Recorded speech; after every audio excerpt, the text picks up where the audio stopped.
And మనం ఇంకొక breaking news చూస్తున్నాం. పిఠాపురం ఎమ్మెల్యేకి సంబంధించిన బ్రేకింగ్ న్యూస్ ఇది. సో అక్కడ రాజకీయాలు ఆసక్తికరంగా మారుతున్నాయి. పిఠాపురం ఎమ్మెల్యే పెండెం దొరబాబు ఆసక్తికర వ్యాఖ్యలు చేశారు. నేను ఏ పార్టీతో టచ్ లో లేను అంటున్నారు ఆయన.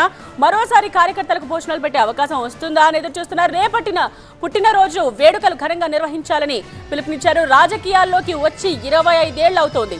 ఈ ఏడాది పుట్టినరోజు వేడుక తన జీవితంలో ప్రత్యేకమైనది అంటున్నారు ఆయన. కార్యకర్తల ఆత్మీయ సమావేశంలో పెండెం దొరబాబు చేశారు ఈ వ్యాఖ్యలు.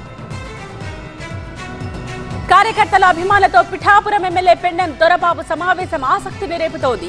ఈసారి సిట్టింగ్ ఎమ్మెల్యే దొరబాబుకు అవకాశం ఇవ్వకుండా వరపుల సుబ్బారావుకు అవకాశం ఇచ్చారు సీఎం జగన్. దీంతో దొరబాబు టీంలో అంతర్మథనం మొదలైనట్టుగా తెలుస్తోంది. రేపటి పుట్టినరోజు వేడుకలకు సన్నాహక సమావేశం నిర్వహించగా ఏ ఒక్కరి మెడలో వైసీపీ కండువా కనిపించలేదు. నియోజకవర్గంలో అన్ని గ్రామాల నుండి నాయకులు కార్యకర్తలు తన పుట్టినరోజు వేడుకకు రావాలని పిలుపునిచ్చారు పెండెం దొరబాబు. రాజకీయాల్లోకి వచ్చి 25 సంవత్సరాలు పూర్తయిన సందర్భంగా ఈ పుట్టినరోజు తన జీవితంలో ప్రత్యేకమైనదని స్పష్టం చేశారు. ప్రచారం జరుగుతున్నట్టు తాను ఏ పార్టీ నాయకులతో మాట్లాడలేదంటున్నారు. సంక్రాంతి తరువాత కార్యకర్తల సమక్షంలో నిర్ణయం తీసుకుంటానన్నారు. తన పుట్టినరోజు వేడుకకు ఇలా మళ్లీ భోజనాలు పెట్టే అవకాశం వస్తుందో లేదో అంటూ ఎమ్మెల్యే పెండెం దొరబాబు ఆవేదన వ్యక్తం చేశారు.